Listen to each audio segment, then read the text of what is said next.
The agenda this week heard some optimism on the affordable housing front, explored reasons for shifting to plant-based eating, inquired about the underpinnings of Islamism, and had a word or two with Premier Kathleen Wynne. The Agenda's Week in Review begins with a look at Ontario's 2016 budget. You know, of course, that as part of the cap-and-trade scheme that the government has brought forward, there's a modest increase in the price of gas, 4.3 cents per litre. Yeah. You know, next to a 30% per litre drop in the price of gas over the past year. That doesn't look like a huge increase. Is there a part of you, though, that is... Sorry, go ahead. Yeah, no, the fact is that if, although the minister said there are no tax increases, the fact is that there's a $1.9 billion increase, I call it a flow-through tax, that will ultimately affect consumers. Cap and trade is a system where the government sells to industry an imaginary project called carbon credits, and those industries pass the costs, $1.9 billion in this case, ultimately through the system, and it gives rise to higher prices at the gas pump for the gas that heats our homes, and ultimately for virtually every product that we buy. The issue that I have with it, I mean, it's an interesting way to raise money and say at the same time that you're not raising taxes. The issue that I have is I am not sure, because there's no evidence anywhere in the world that the cap and trade system actually does work to significantly reduce carbon emissions. And until I see that evidence, you know, I have to be a little bit skeptical about the whole scheme, other than it's going to bring a lot of new money into the government. Let's get some feedback here. Alan, what's your view on the cap and trade plan they've brought forward? Well, I haven't seen the regs that came through today, but what we've asked for is that you be very transparent with cap and trade, and notwithstanding the comments of your guest earlier, they've created a separate account for this. So the government has sort of three bank accounts now, the general ledger, the Trillium, and now this fund. So the funds will be separated. We asked for that. We've also asked that these funds be distributed in a way that will go right back into industry to help them become more effective, more efficient, et cetera. And you believe that will happen? I do believe it'll happen. They have allowed free allowances for large enterprise. Mm-hmm. They've created another fund, a green fund, to allow for small to medium-sized enterprise to adjust to this. So, listen, I think the debate is over in terms of whether carbon has an impact on the climate or not. Martin, cap and trade? Yeah, I'm not sure what's bugging Mr. Sorbara about that. I don't love cap and trade. It's a complicated system. It's opaque in many ways. It's had problems in Europe. But that's where the world is going. We had a possibility. Some of the world's going there. If the world was walking off a cliff, we wouldn't do that. I mean, that's not a good analogy. I'm not sure that doomsday analogy applies. But and I wasn't going there. What I was saying is that that's where the United States is probably going to end up, unless Mr. Sorbara knows what's happening in Florida and who the next president will be in the U.S. Or maybe he's under his influence. Might be a Floridian. You never know. Right. You never know. But the cap and trade is happening. We tried a carbon tax debate in Canada. People didn't like it, except in BC. So if we all accept, as Patrick Brown and Greg Sorbara do, that we need to have some kind of a carbon pricing, cap and trade is really our only, by default, option. So I know Mr. Sorbara would like a pure gasoline tax. So we're having it in a more indirect way, but it's something that people will accept, more or less. It's the way to go. So it's not stealthy. No, not cap and trade. I mean, and you know, it's not a question of if our greenhouse gas is good, bad, or whatever. I mean, that debate and people and the public wants action on this. It's a question of how you do that. And cap and trade in other jurisdictions has been abused. It hasn't worked well. Greg's quite right. It hasn't led to the outcome that they've wanted. And the other question that we have to be very careful about is exactly what's going to happen with the use of that money. I mean, if it's actually going to be able to be used for the purpose, terrific. But we've also seen too many examples where you get a big pot of money and there's already all kinds of people lining up with all kinds of great, wonderful ideas about, geez, we could use this money for this and this and this. And I think that's something we really have to keep an eye on. So I think, to me, I think the carbon tax with the compensation, I think what BC did was simple, straightforward, that's how we should have done it. We're not doing Well, that, though. that doesn't change anything in terms of what the impact on the consumer is. It still gets passed through. So Well, the no, question because is, BC what- tried to make cuts in other areas to compensate but what for is that. going to, well, and if you look through the budget, there are other examples that we could see where there are incentives and programs and money that's going to go back into industry. So I think the question is, where do you have more possibility of affecting the behavior of industry with respect to their carbon footprint? And if you have the money dedicated and you invest in good ideas, and I agree with you, there'll be people coming forward with crackpot ideas. I mean, there has to be a good system there. But, you know, that's like when I used to be an active trade unionist, and I would get up and say, well, and even at our party conventions, I like this, but it doesn't go far enough. I mean, we can always criticize what we don't know is happening yet, but I think that this affords us an opportunity to try and influence the behavior both of consumers and of industry, and I think it's the right time to move on this. Now, one last thing I'll say, I've heard people say it's got to be transparent. I agree.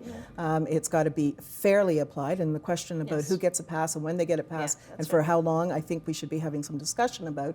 And the third criteria people say is it's got to be effective, and I think that goes to your point. It's got to be investing in things that are going to change behavior. Alan, the government claims that this is going to create new industries, new jobs, innovation. Do you see that happening? Well, I think if this is done right, this could create tremendous opportunity, leadership opportunity for Ontario, where I think, you know, you're starting to see China move in this direction. I think you'll see the United States move in this direction. If we're out ahead of the curve, we've allowed our businesses to become more effective, more efficient, more productive, then that could lead to a strategic competitive advantage for Ontario businesses in the future. There's a lot of ifs and coulds there. Understood. That's the challenge. A lot of ifs and coulds. A quick point on all the ifs and coulds on cap and trade. I don't love it, as I say, but unlike a carbon tax, cap and trade actually will reduce emissions by statute, so they will, or by regulation. So carbon tax doesn't do that. I mean, but in other jurisdictions where they've tried it, the system was gamed. I mean, it was not. The good thing is really we were so slow. We've waited 8 years for that some of those kinks to be worked out. So Quebec has done it, and it hasn't screwed up yet. Let's talk now about the economy. We've done part one, part two, let's do part three. Charles Sousa, at his press conference last week, confirmed this will be the last budget that he brings in with a deficit. That next year's budget, 2017-2018 fiscal year, will be balanced. And I just want to confirm that. Yes. This will be the last deficit budget under your watch in Ontario. Yes? Barring anything catastrophic, Steve, you know, we are on track to eliminate the deficit, and we've been on that track for a number of years, and we've overperformed on our deficit reduction. And so, yes, we're on track to eliminate the deficit. More importantly, this is a budget that continues to make those investments that I was talking about that are putting us on a solid footing. Look, we're in a context right now nationally that is pretty fragile. You know, the national economy is not in great shape. Alberta is obviously struggling, and the federal government is needing to work with them, and we totally get that. Ontario has been making investments and has been in that kind of fragility for some years. You know, we were hit very, very hard in 2008, 2009, and so we've had to have a plan. And since I've been in office, we've had a plan that looks at how we can strengthen people's talent and skills. We make those investments. How do we invest in the kind of infrastructure that's going to allow communities to draw business in and create jobs? How do we work with businesses like the auto sector, like the aerospace industry, to allow them to expand? And how do we make sure that we've got retirement security? Those are the 4 pillars of our plan. Well, that plan was designed to deal with a fragile economy. We now have a national fragile economy. And what's happened is Ontario, because we've been a bit ahead of the curve, we're actually in a slightly better position, you know? If you listen to the Conference Board of Canada or BMO or RBC, Ontario's set to lead in growth in the country. But you know, that's not enough. I mean, there's more that we have to do. It's not like we're growing at 8%, right? No. It's just we're outperforming. 2.3 maybe. Yeah, we're outperforming other parts of the country. Well, let me ask, because conventional wisdom, I think, was sort of set on its ear in the last federal election, in as much as the party that was pledging to run deficits, not balance the books, won. So I obviously wonder whether or not that gives you pause to reconsider the absolute nature of your commitment to balancing the books next year? Well, what we're doing is we're making investments that we know are necessary, and we're able to eliminate the deficit at the same time. I mean, we have found ways. We've brought in new revenue. You know, there's no doubt about that. We've made some tough decisions. The decision on Hydro One was not an easy decision, but it supports our investment in infrastructure and retains enough control and regulation of that company that we think we'll have a better company and we'll be able to invest in infrastructure. So our plan was designed for exactly this circumstance. And we're in a different situation than the federal government because we have an economy that has been able to rise to the occasion. You did give a talk in 2013 at Cairo University, I guess in an attempt to express what you felt were your democratic rights. And the results were quite seriously the other way. Your life was threatened, and you have been living under, well, shall we say, ominous circumstances ever since. What was it in that speech that the authorities found so difficult? It was exactly the title of the book, Islamic Fascism. I was saying that Islamic fascism did not start with the Muslim Brotherhood, but start with Prophet Muhammad, who implanted the seed of intolerance in the heart of Islam, who turned Mecca and Medina from multicultural and multi-religious communities and cities into a monocultural entity, who was very intolerant with minorities like the Jews. He was dismissing them out of Medina, and he was even practicing a massacre against them, who introduced the concept of jihad as a goal in itself, jihad as a life target, who was glorifying the culture of death, who was always talking positively about dying for the case of God and never talk about living for God or living as a good thing in itself, who was waging wars, and he was living from the spoils of war. And he introduced an Islamic economy that was functioning like this until the Ottoman Empire, and who was dividing the world in believers and unbelievers, who was justifying violence and even annihilation against unbelievers. So he is the one who planted the seed, which now is growing in groups like ISIS, Boko Haram, Hamas, Hezbollah, Jihad Islami, Jama'a Islamiyya, you name it. And ever since you gave that speech, you have, as a result, had to live with police protection. So I have to ask you, was it worth giving that speech, knowing that your life has never been the same since? I don't regret it. I mean, my life, the life of my family has been influenced massively. And of course, now when I move to go somewhere, I need 9 policemen following me. Nobody wants to live like this. When I'm speaking publicly, I have to put like a anti-bullet, I don't know how you call it, bulletproof vest or shirt or bulletproof vest. Vest. We are living in the 21st century. An intellectual need a bulletproof vest and 9 policemen to speak publicly. Well, you know, Hamid, your mother warned you about this, right? Your mother, you in your book, you have written the dedication to your mother, saying, "To the mother I love, who begged me not to write this book, knowing I could never do what she asked." Was it hard to disobey your mother's wishes? Absolutely. I mean, I'm Egyptian, and I love my mother. And in our culture, you should always obey your mother. And but you did not. It was heartbreaking. I couldn't. It was a huge challenge. I gave this speech, and people were calling for my death publicly in Egyptian TV and elsewhere. They were publishing my addresses, so I had to change the place I was living. I had to leave the country. And they were threatening me to kill me. So if I will just stop talking, I will be rewarding those people. I will be accepting this persecution.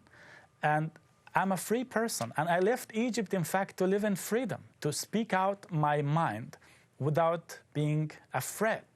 And if I will just do what they want me to do, if I will stop talking, stop writing, I will be failing myself. I cannot look into the mirror and looking at myself. I'll be failing every man and woman in the Arab world who is fighting for freedom, who is fighting against religious fanatism, because they wouldn't stop after me. If I won't publish the book, they wouldn't stop. They will go to other moderate critics and they will try to silence them, because the core of Islamic fascism is that the fascists want only their voice to be heard and every other voice to be silenced. Well, I do want to understand more on your views on the problems that the Middle East is facing today. And to that end, I want to read you the results of the latest survey done by a company called Burst & Marsteller. And this is a survey of 3,500 Arab youth between the ages of 18 and 24. From 16 different Arab countries were asked, what do you believe is the biggest obstacle facing the Middle East? And 37%, the highest number, said the rise of ISIS. 32% said the threat of terrorism. They also said, though, for example, 29% unemployment. The Palestinian-Israeli conflict was listed by 23%.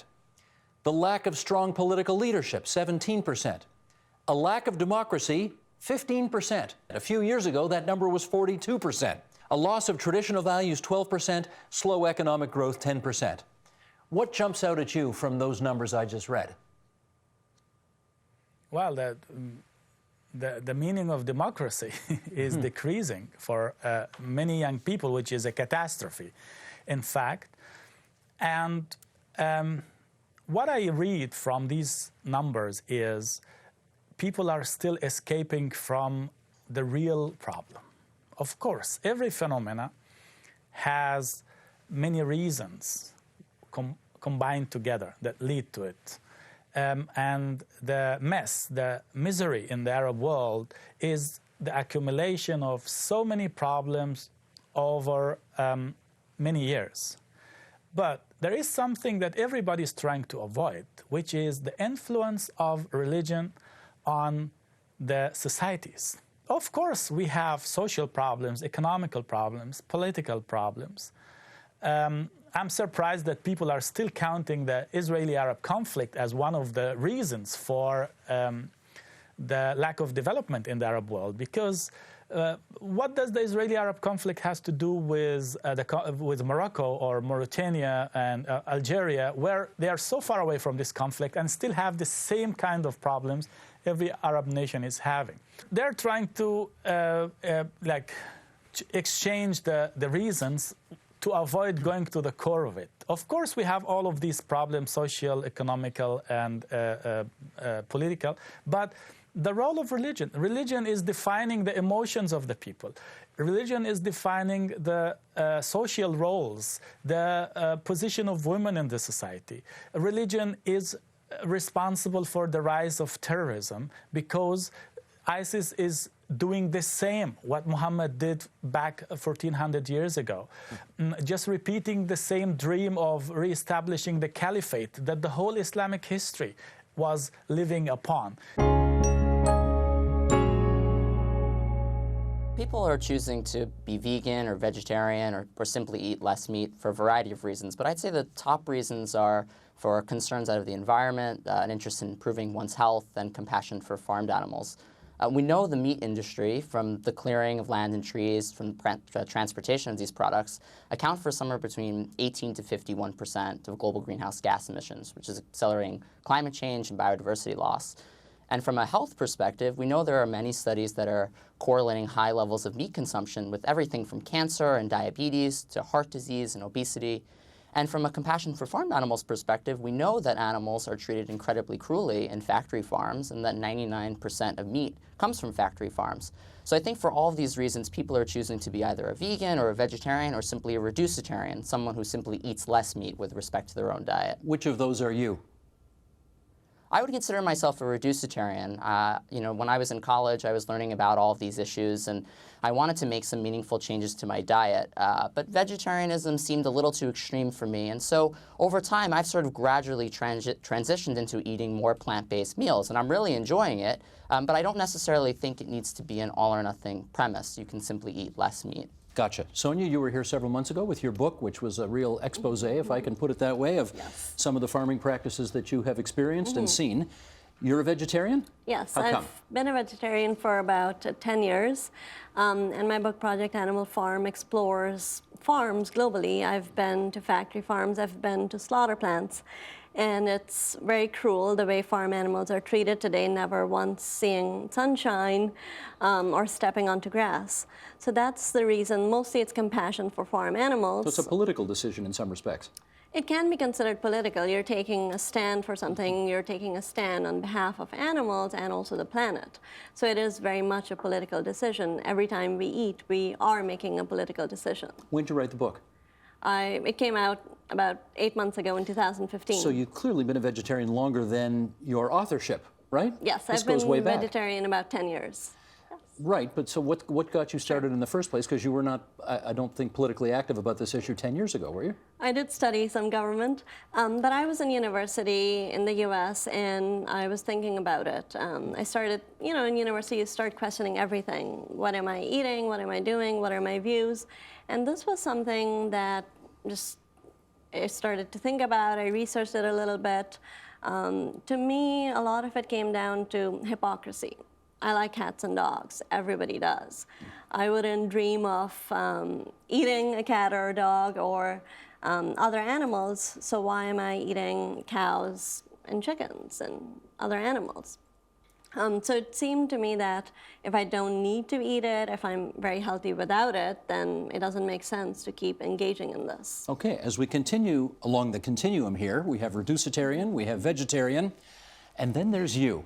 and you're, can I say this? You are the most extreme in your dietary habits here. Can I say that as a vegan? I guess so. I don't find it that extreme, but... Okay, well, first of all, for those who don't know, what's the difference between a vegan and a vegetarian? So I don't eat anything that comes from an animal at all. I don't eat eggs, I don't eat dairy. I look for, like, I don't eat Jell-O because there's gelatin in it. I don't eat, like, certain candies because they have ingredients that would be not vegan, or like they come from an animal. And how long have you been doing that? So I went vegetarian 5 years ago, and then I went vegan 3 years ago. How's it going? Great, I love it. Why?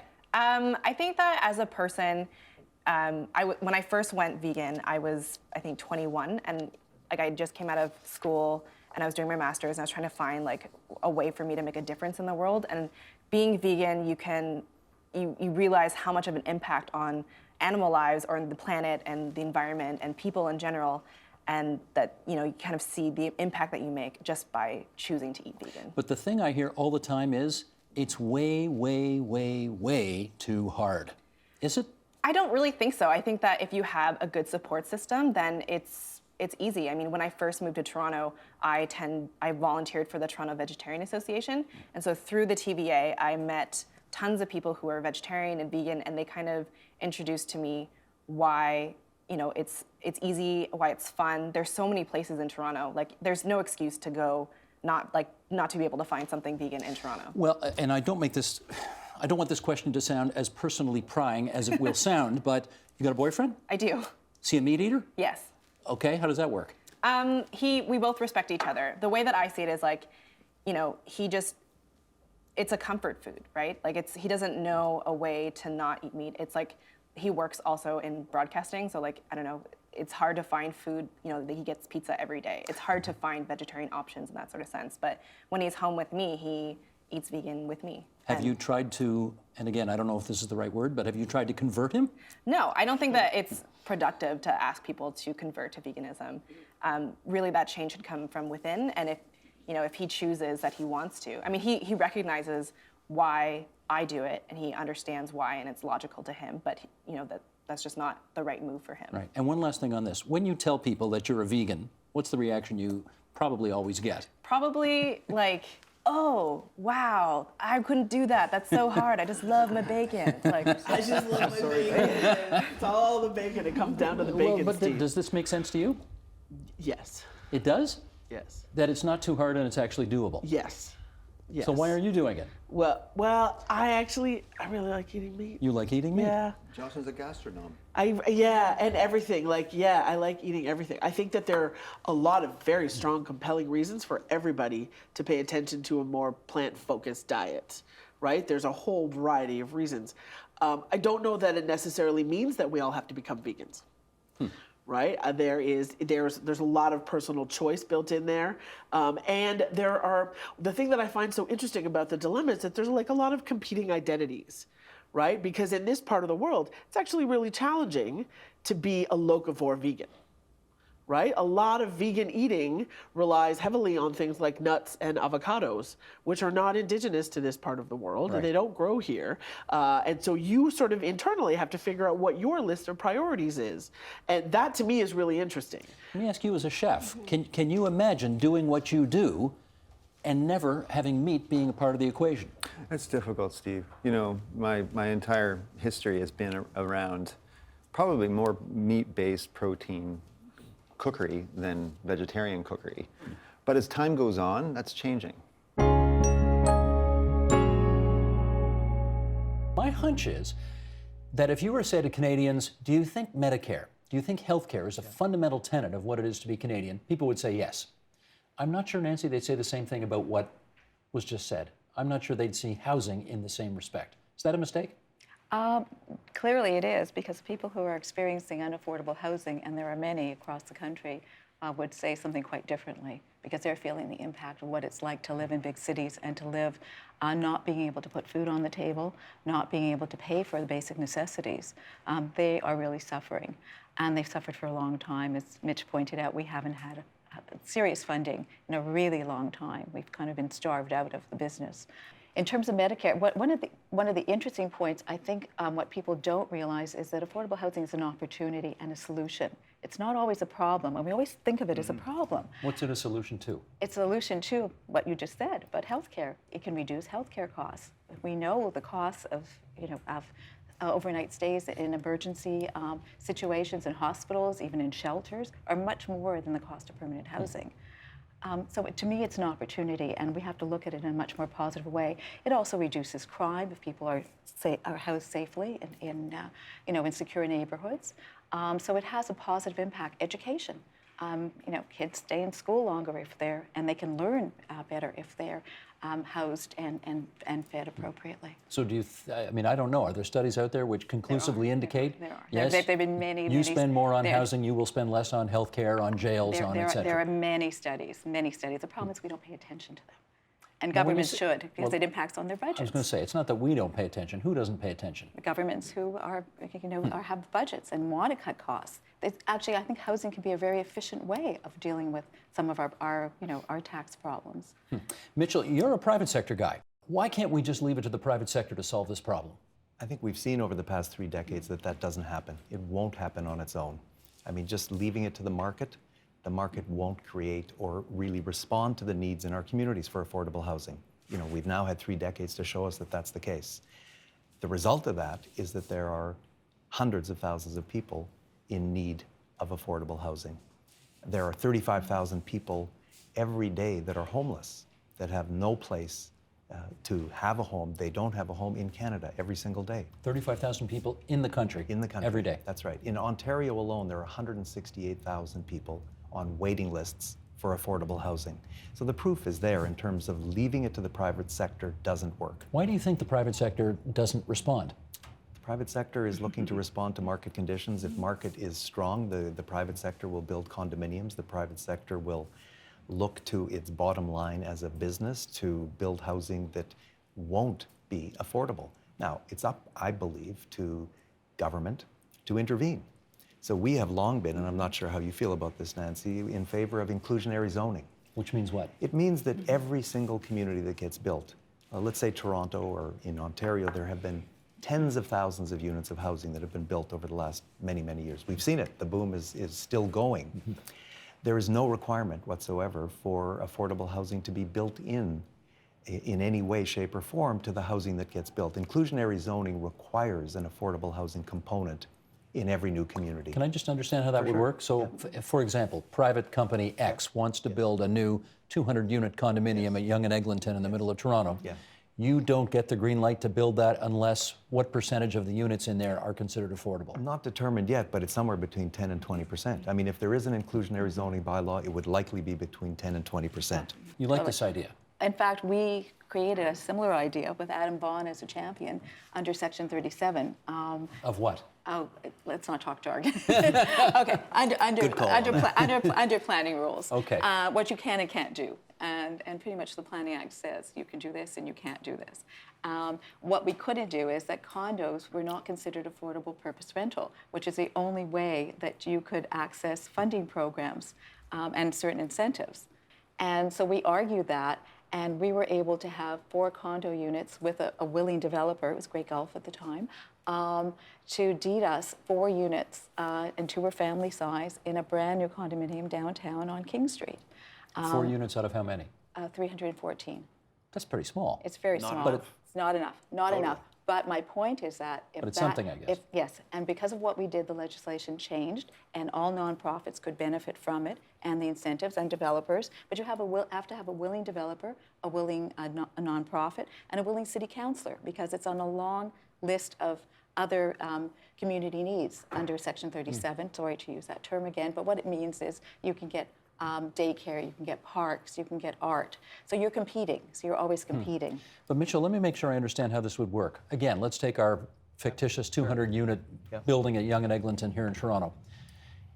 Let's say 10% of the units are going to be so-called affordable. Sure. Does that require then some government to subsidize the rents of the people who are going to live in there, or subsidize the cost of purchase of the people who are going to live in there? Is that how it works?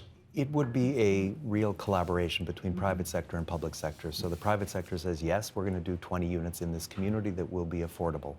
So then it's a question of how deeply affordable. The private sector would say, okay, we're prepared to do affordable ownership within that building and provide second mortgages, as we do in many of the communities that we do. Regent Park, that you've been down to take a look at, for example, there's a down payment assistance program to create affordable ownership housing. So that's one vehicle. The other is affordable rental.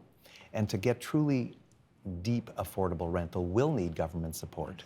The key thing is that it's a jurisdictional thing, that it's not just based on, we hope the private sector will create affordable housing.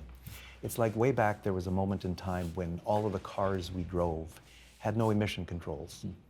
And the auto industry said, oh my God, we can't afford emission controls. We're not going to do emission controls until legislation demanded emission controls. And the next day, everybody had to do it. And that's the Agenda's Week in Review. You can see all of those programs in their entirety if you want. They're at tvo.org, or on our iTunes channel, or on the YouTube channel at youtube.com/theagenda. Help TVO create a better world through the power of learning. Visit supporttvo.org and make a tax-deductible donation today.